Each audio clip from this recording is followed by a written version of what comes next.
Assalamualaikum warahmatullahi wabarakatuh. Perkenalkan, nama saya Muhammad Syamsul Abdullah dari Teknologi Informasi Universitas Aisyah Yogyakarta. Saya ingin bercerita pada zaman dahulu kala, jauh dari hari ini, di sebuah dusun kecil di negara Pandan Gadang, Sumatera Barat, pada tahun 1897 lahirlah seorang anak kecil, lahirlah seorang bayi Filipina. Ia lahir di lingkungan keluarga yang agamis, sangat taat beribadah, sangat taat agama. Namun, sedari kecil sudah terlihat hasrat akan keinginan tahunya yang sangat besar. Keinginan sangat besar terlihat dari sorot matanya yang tajam, bahwa ia akan mengubah sejarah, mengubah drastis sejarah Republik ini. Dari matanya sudah terlihat sorot mata yang tajam yang seolah mempertanyakan kepada dunia, kenapa bisa ada ketidakadilan?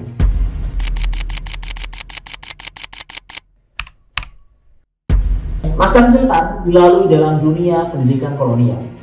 Ia dididik ke sekolah rakyat Belanda, lalu merantau ke Belanda, tanah penjajah tentunya, untuk belajar di sana. Di sana ia mulai menggali pemikiran radikal dari tokoh-tokoh sosialis dan Marxis di sana, di mana saat itu pemikiran sosialis dan Marxis sedang berkembang sangat pesat. Ya. Namun berbeda dari pelajar Indonesia lainnya, kebanyakan mungkin atau beberapa dari mereka yang hanya ingin jadi pegawai saja. Tapi Tan mengasah pikirannya untuk apa? Untuk melawan. Kembalinya ke tanah air, ia mendirikan sekolah dan menyebarkan ide-ide perlawanan dan melalui pendidikan. Bukan sekedar mengajarkan membaca, gitu, tapi juga mengajarkan mengapa rakyat Indonesia harus bangkit untuk melawan. Pemerintah kolonial mencium bahaya dari tindakan-tindakan Tan Malaka ini. Tapi menjadi buronan nomor satu.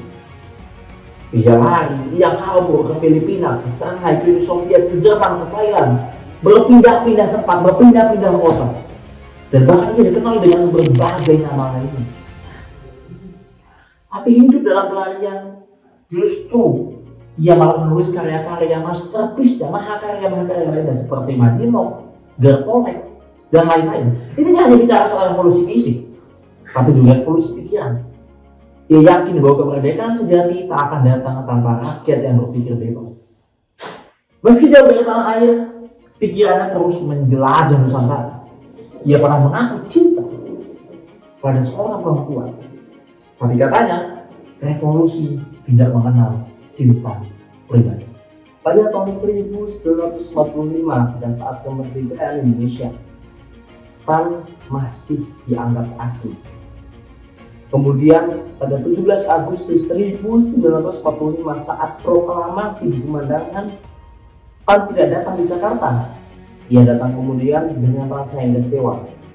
Karena ia menganggap bahwasanya kemerdekaan ini belum sepenuhnya merdeka. Ia menganggap bahwasanya masih ada perundingan-perundingan dengan para penjajah. Kemudian Tan mendirikan Partai Murba yang menyerukan kepada rakyatlah yang berhak menjadi bagian daripada revolusi, bukan hanya elit politik saja. Sayangnya, suara Tan dianggap terlalu nyaring. Ia dicurigai oleh berbagai pihak, bahkan oleh pemerintah Republik sendiri. Ia kembali diburu, kali ini bukan oleh Belanda, melainkan oleh bangsanya sendiri.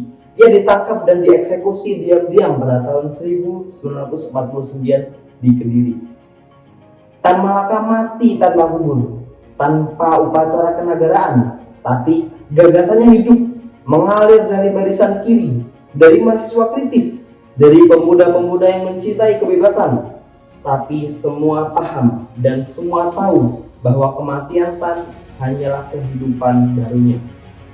Seperti yang ia ucapkan menjelang kematiannya, ingatlah bahwa dari dalam kubur suara saya akan lebih keras daripada di atas bumi. Buku Taufik Adi Susilo ini tidak hanya bercerita tentang fakta-fakta sejarah. Ia menyalahkan kembali sosok Tan Malaka sebagai ide yang tak bisa dibunuh. Tan mungkin mati, tapi ia hidup dalam kata-katanya, dalam Madinov, dalam murid-murid sekolahnya yang dahulu, dalam mereka yang terus percaya bahwa kemerdekaan sejati terus diperjuangkan terus-menerus. Pan Malaka bukan hanya dalam sejarah.